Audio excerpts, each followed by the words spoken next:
Hello and welcome to the Elevánt Insights for the month of July. We're excited to have each one of you here, and we are going to dive into a fun topic. Hindsight's always 2020, and I feel like it's easy to talk about mistakes that we've made in the past and consider what we may have done different. The concept of a Monday morning quarterback, if you will, where we watch the game on Sunday and on Monday we have all the reasons why we could have driven that team to victory. But having said that, when it comes to retirement, we can analyze other retirees and, generally speaking, avoid some specific landmines and look for some specific opportunities that would lead us to less investment regret throughout our retirement years. And so today we're going to talk about 5 investment mistakes that are relatively common that are made by retirees. And just how to avoid them and what they are and dive into those just a little bit. So we're excited to have you, and we're gonna dive right into those. But before we do that, we've got to throw a big shout out to Daniel King on the line. It is his birthday today. So Dan, happy birthday Thank you, Brian. Thank you from very all of much. us on the line and everybody out there. So we sure appreciate the opportunity to work with you. All right, Dan, let's talk about investment mistake number one. Now we have kind of scoured the internet and looked at different investment articles and also our own personal experience in working with retirees as to kind of bring these investment mistakes together. And needless to say, there was plenty that we could choose from. The ones that we highlighted are the ones that we see the most, the ones that are most common. And beyond that, the most easy to avoid as well. Some mistakes are really are a Monday morning quarterback scenario where you could not have known that the market was going to do a thing or that, etc. And so, but these ones are all ones that are in our control, things that we can do something about. And so let's go ahead and jump in. So the 5 investment mistakes, we're going to start with number one, which is a lack of clear investment plan focused on your retirement lifestyle. So basically, the lack of a clear plan for how you're going to investment or for how you're going to invest in retirement specific to your retirement lifestyle. So what are your thoughts on that, Dan? Well, I think this is a great topic, and there's a lot of analogies that can be used to correlate our thoughts on not having an investment plan. You know, uh, a surgeon, whether it's a heart surgeon or a brain surgeon, is going to have a plan how they're going to go about things and where they're going to go. Right now in my neighborhood, there are a lot of homes going up. I just noticed that they're putting trusses on top of a house, and the plan in that case, they had to do the groundwork and then the concrete work, and then put in the floor and then bring up the walls, and now they can put trusses on. And so when we look at that from an investment standpoint, if we are investing without a plan, there are a lot of things that we can miss. We're going to invest differently if for retirement than we are for maybe something like buying a car or a home in a few years. So there's a lot of strategy. Different investment objectives go along with different types of investments.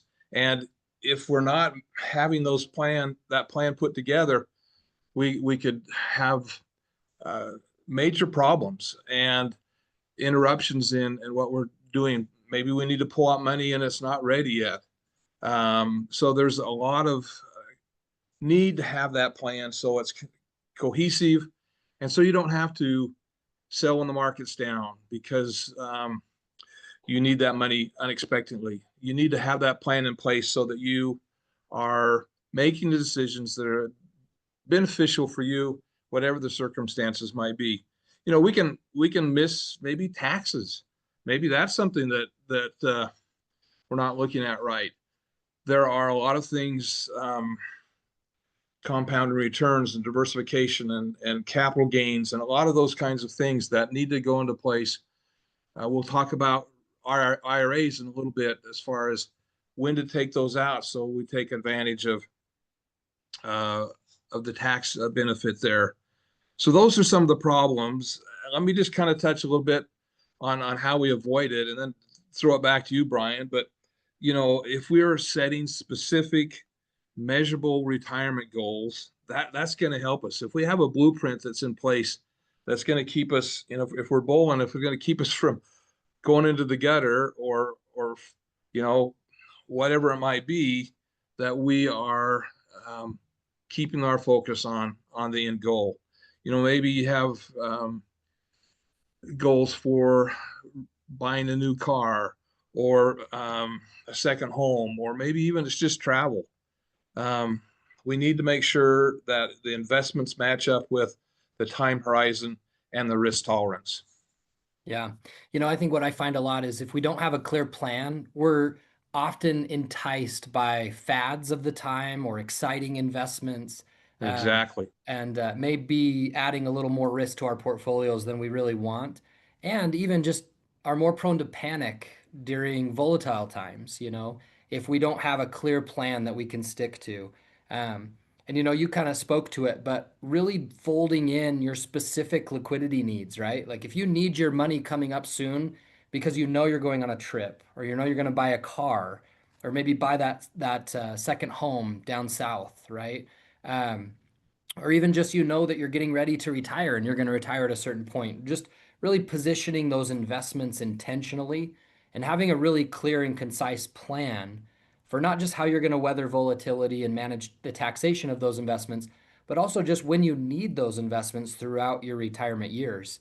Because certainly, if we know we're not going to need a certain bucket of money, maybe for 20 plus years, well, then we can invest that a little differently than maybe money that we anticipate needing in the next year or two, right? So, and that will help us to maintain perspective with that 20-year money when the markets get volatile. We know we don't need it for 20 years. We can stick to that long-term plan and manage that storm, if you will, or weather that storm.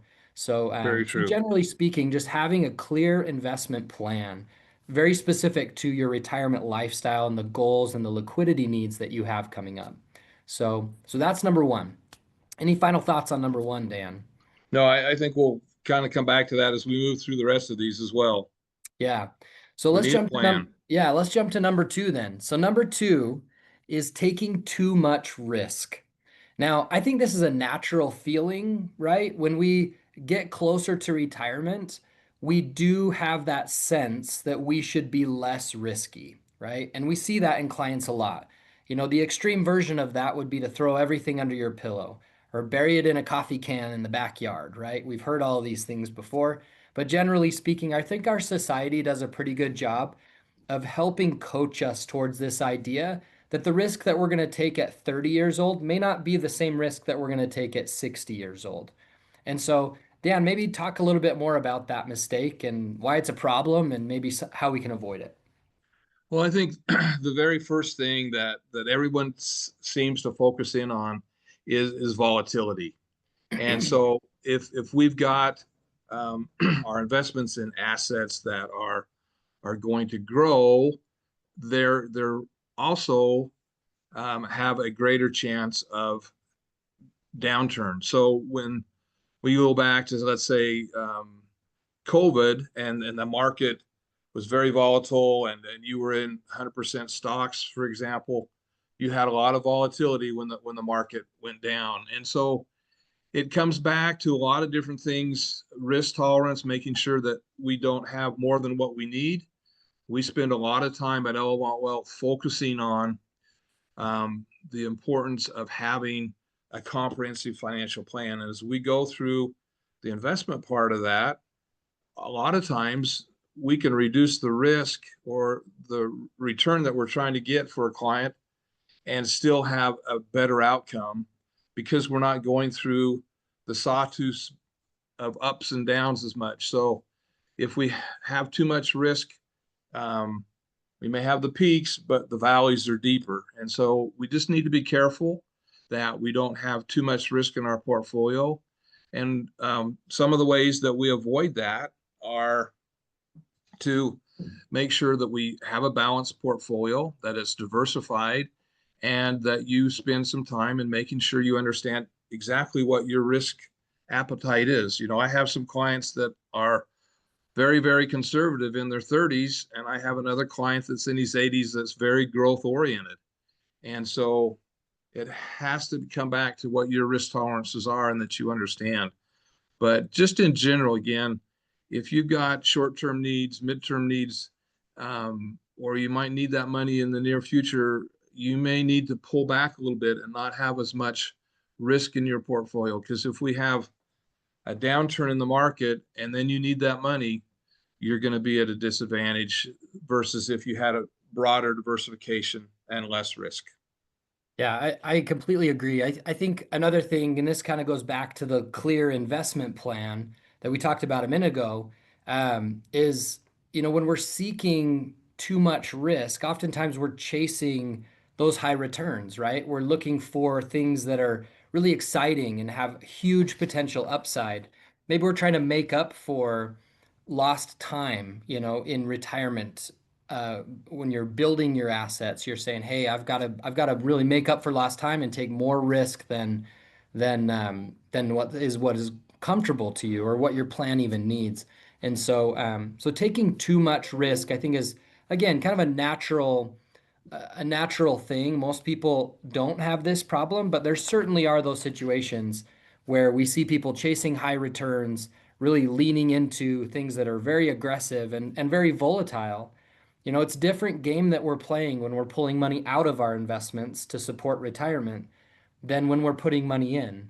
That extreme volatility that you're seeing with high risk investments, um, is not that big of a deal when you're not selling any shares. When you're only buying shares, you can actually take advantage of that volatility. But when it's volatile and you're pulling money out, the opposite benefit is happening, where it's actually hurting you by selling more shares in down market to get the money that you need. And so essentially, taking too much risk is investment mistake number two that we see. All right, let's jump to number three. So, funny enough, investment mistake number three is quite similar to number two. It is taking too little risk. And so, again, a lot of people take an extreme version of, like I said before, putting it under our pillow, burying it in a coffee can in the back. I've accumulated my money. I don't want to take any more risk with it. I just want to have it and know I'll never lose it. So, Dan, maybe talk about that a little bit. Why would taking too little risk be considered a mistake?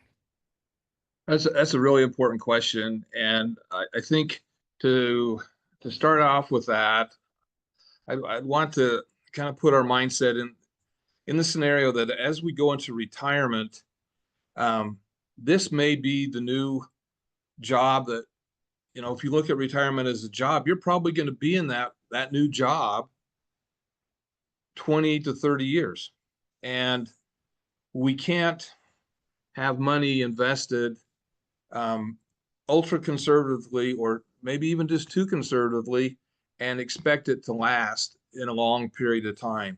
So when we're talking about retirement or long term, we need to have something that is going to have some growth applications to it, and that means that you again need to go through, come up with a diversified type of portfolio that has some bonds in it or treasuries or things that it's going to give some protection, but it's also got to have some growth element because we all know that it costs a lot more for eggs, for milk, postage stamps, whatever it might be, that things are going to cost more in the future. And the only way that we can do that is to have some things that are growing. I've overtold this story, but I think it's a great analogy when we're looking at about how to invest. So I'm going to bring back in two and three that we need to make sure we're focusing on the objective. So a lot of times I'll tell people when they come in to invest, I'll say, well, what's the money needed for? Or in other words, in my analogy, where do you want to go for lunch? Our office is in the Fred Meyer parking lot. So if we're going to go to lunch and going to walk over to Great Harvest Bread, we can do that in about 5 minutes. If you've got a little longer time horizon, I'm equating those places to eat the time horizons. If you wanted to go to Boise and go to, I'm trying to think of a place in Chandler's, for example, in Boise, you're going to drive. And the final one would be if you wanted to go to Planet Hollywood in New Zealand, you're going to fly. And where we run into problems is when we try to fly from here to Great Harvest Bread, or we try to walk from here to Planet Hollywood. So to cover all this, again, is that too much risk can be detrimental if we're looking at short term, and we're looking at long term. Being too conservative can have similar types of problems where you're going to have 20 plus years in retirement, and you need to make sure that you have some diversification in there and you've got growth application to have that continue to grow over the long time. And finally on that, some things that you could do to help avoid that. We use the analogy of a bucket strategy, meaning that you have a bucket for short term, you have a bucket for midterm investments, and a bucket for longer term investments. Make sure that you have assets, money invested according to those needs of that money. Or in other words, that your investments are situated as far as where you want to go eat and have lunch today. Oh, I love that. So I want to share real quick on our screen just a visual of a bucket strategy, because we do see this as a great option. There's several options to make sure we're not taking too much risk, but also making sure that we're taking enough. And a bucket strategy is a very common retirement strategy that's used to make sure that we're doing a good job in both sides of the coin. And so certainly the money that we need now, we need to keep more liquid, but we also need to take less risk with it because we need it right now. We can't afford for it to go down a lot and pull that money out in a down market. There's just not enough time for it to recover if it goes down. It's just that simple. And then we've got our money that we need not now, but soon, right? So we still want to invest that, maybe with a goal of keeping up with inflation. Just maintaining our purchasing power is kind of the goal. But we want to limit the downside risk, right? So that would be money that we need soon. We don't have a lot of time for this to recover. We have a little bit of time, but not a lot of time for it to recover if it takes a big dive. And then we've got our later money we really don't need for quite a long time. And so with that, we can really take more of a growth potential or an accumulation mindset. The reality of it is, as a retiring couple today, if they're retiring at, say, 65, they may have some money that they don't need for 30 years, And if that's the case, we can put on a different hat when we invest that money and consider that 30-year time horizon and the need to keep up with long-term inflation and just the opportunity to really grow those assets over time. So the bucket strategy really helps us with both investment mistake number 2 and 3 in not taking too much risk with that money that we need in the now and in the soon buckets, but really making sure that we're taking on the appropriate level of risk with our later buckets. So bucket strategy is great, diversification is great, and then just again having a larger plan in reference to your investment strategy, I think is a great way to help navigate this. All right, so let's jump to number 4. And this one's pretty common, but this one's also a little bit harder to navigate. And so let's jump into it. So number 4 investment mistake is not having a withdrawal strategy, or generally not having a plan for how you're going to withdraw from what accounts and in what order and what comes first and what gets saved for last, what goes to the family and what are we going to use during our lifetime. So generally speaking, not having a withdrawal strategy in your financial plan. So Dan, talk us through that a little bit.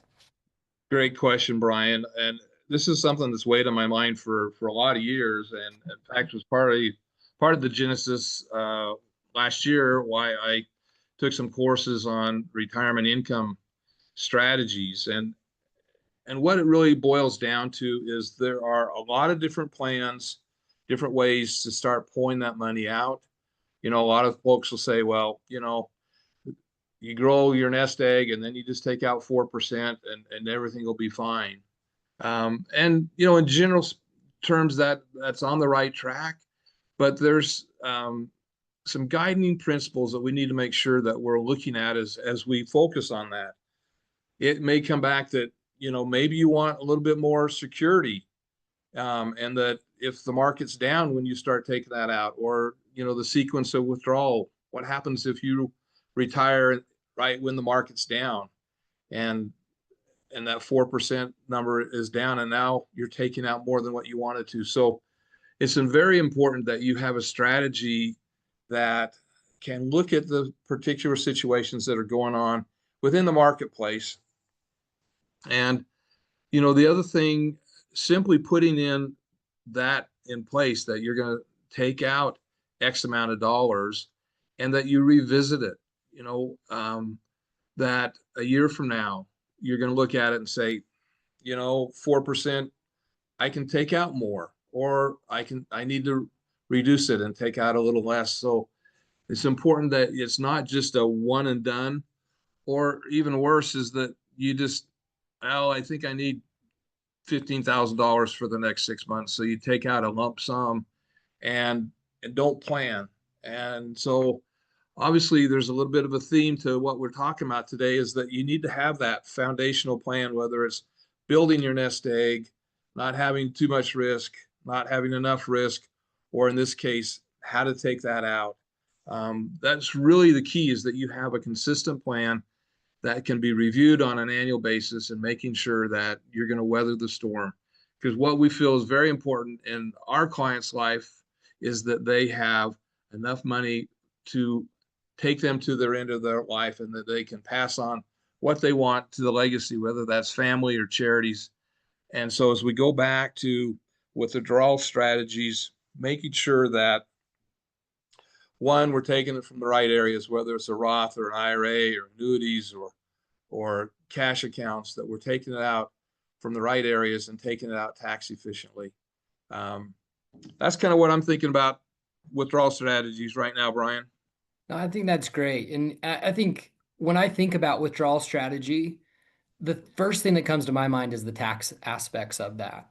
I think that most retirees can do better from a tax planning perspective than they do, generally speaking.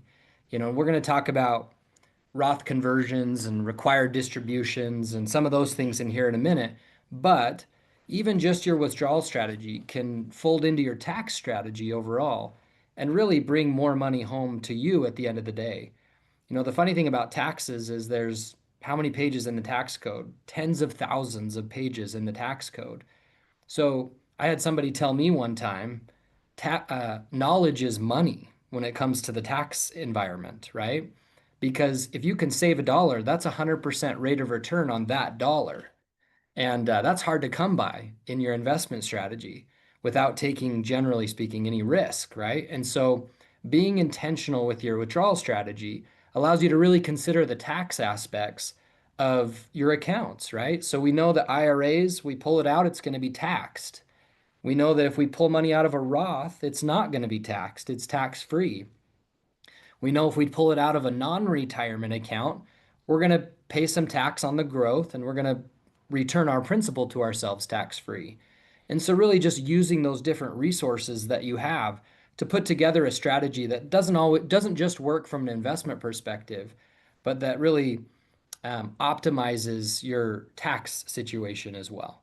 And Yeah. so, and also folding in some of your other taxable income to all of this. Maybe your PERSI, or if you have a government pension of some kind that's taxable. We know that Social Security is partially taxable, and that has actually got a little better with the big beautiful bill, whatever they're calling that bill that Trump just passed, right? And so that's relatively efficient income from a tax perspective. And so we've got all these options. It's a function of putting it all together, piecing it all together for the greatest optimization of your investment strategy and your tax strategy, and ultimately just coming home with more at the end of the day. So, um, all right, big number 5. I think we need a drum roll, and there might just be an encore at the end of this too. So we'll just see. But number 5, let's actually talk a little bit about required minimum distributions. So really, the mistake here is ignoring required minimum distributions, or just not approaching them until the IRS says you have to. Now, currently, for a lot of our retirees coming into retirement right now, they have an age 73 required age of distribution. In other words, you have to take money out of that IRA and pay tax on it.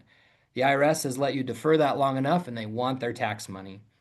Well, for a lot of us, it's actually changing to age 75. And I'd have to look at the dates. I want to say it's if you were born after 1960, that might That's be right. right. Yep. And so if that's the case, your required distribution age doesn't even start until age 75. Now that may seem like a ways off for some people, but those of you who are on required distribution age, you're going to tell all of us it comes faster than you think. And if we don't do anything about our retirement accounts until we hit required distribution age, we could find ourselves getting hit much harder than we thought as we progress from our 70s into our 80s and into our 90s. And so the required distribution is the IRS's plan for your pre-tax retirement accounts. That's their plan for you. Well, when has the IRS's plan for you been the best plan for you? Hopefully you agree that that's not the case. And so you can certainly start taking withdrawals from these IRAs and managing the potential and future tax implications of these requirements later in life now. You can start doing that now. And so we're not just saying ignoring them and not taking them. That certainly is a big mistake, and there's some harsh penalties for not taking your required distributions if you're at that age. But we would also include the ignoring the RMD investment mistake as not taking advantage of the opportunity to unwind those accounts intentionally, not the way the IRS has planned for you, but the way that's really best for you. And so, Dan, maybe talk us through that a little bit more. Yeah, just briefly, I think most people that we work with are aware of this. It used to be 70 and a half, and then went to 72 briefly. Now it's 73, and moving to 75, like you mentioned. And so they know that they have to start taking that money out. But like you mentioned, if they're not looking at the fact that there are some things that they can do, whether it's Roth conversion, so we pay the taxes on it now when you know what your tax bracket is, and then let that money after it's been converted grow tax free. There's a lot of things that can help provide greater wealth for you in the future.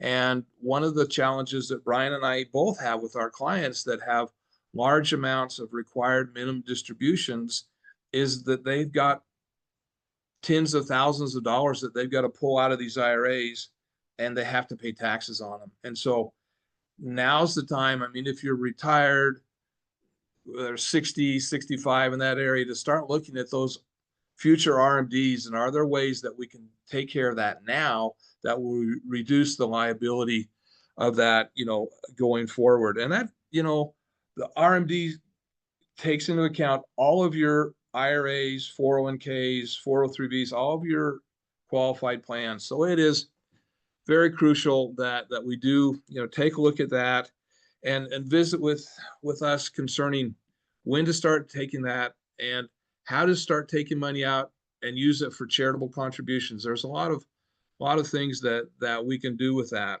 And I'm going to turn the tables just a little bit because I don't want to run out of time. So Brian, unless there's final moments on the RMDs, I'm going to throw a bonus question back to you. And that Sounds and good. that is something that we deal with almost daily. There's the fear mongers, there's those people that are overexcited about the markets going to, record levels. I'm talking about emotional investing. What's this? On one side, you've got fear, you've got other side, you've got greed, you've got hype, you've got panic. What do we need to do? What's the biggest challenge that you face with your clients regarding emotional investing? Yeah, great question. And I think this is probably one of the bigger ones because we're in this vacuum of retirement where we're not adding to our investments. We're not living off of our income. We're living off of what we see as a depleting asset, right? It's going down over time. It's a limited resource that if we live too long and the markets aren't good enough, we could literally run out. And so the fear associated with this really makes the emotions so much more raw. And so, really, it's about going back to the basics. And so, I want to share another picture here, real quick, that to me really helps quantify the challenge here, but also the opportunity. So, I'm going to let everybody look at this for a second. So, Dan, you had mentioned greed and fear. So Yeah. the difference with this, and hopefully you've got to the point where you've laughed a little bit about this, but if we truly track the behavior of retirees and really the broader investor, right?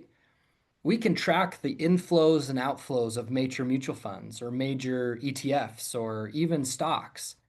When do people buy? When do people sell? This is what happens, right? All the inflows come in when we're at the top. All the outflows go out when we're afraid and we're at the bottom. Repeat this process until broke, right?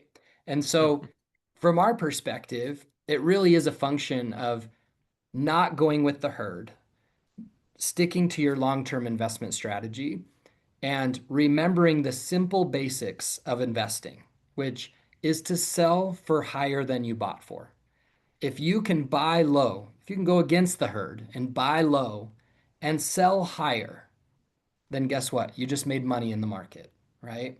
It's a lot easier to process these ideas when we're dealing with real estate because we would never consider selling our house if it was for a loss, right? Say we're a real estate investor. Or if we're in the cattle industry, we're not going to round up a bunch of cattle and take them to auction when we're going to lose money on those cows. We're going to let them graze, right?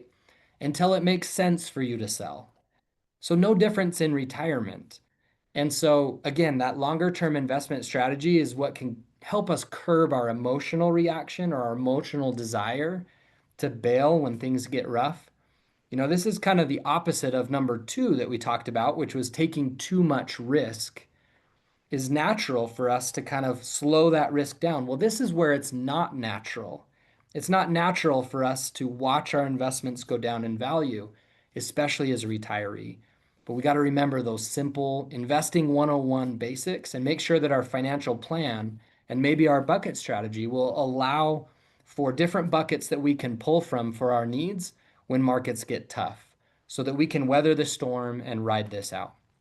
But no, we couldn't go without that little encore bonus question and calling out emotional investing as one of the investment mistakes that we see.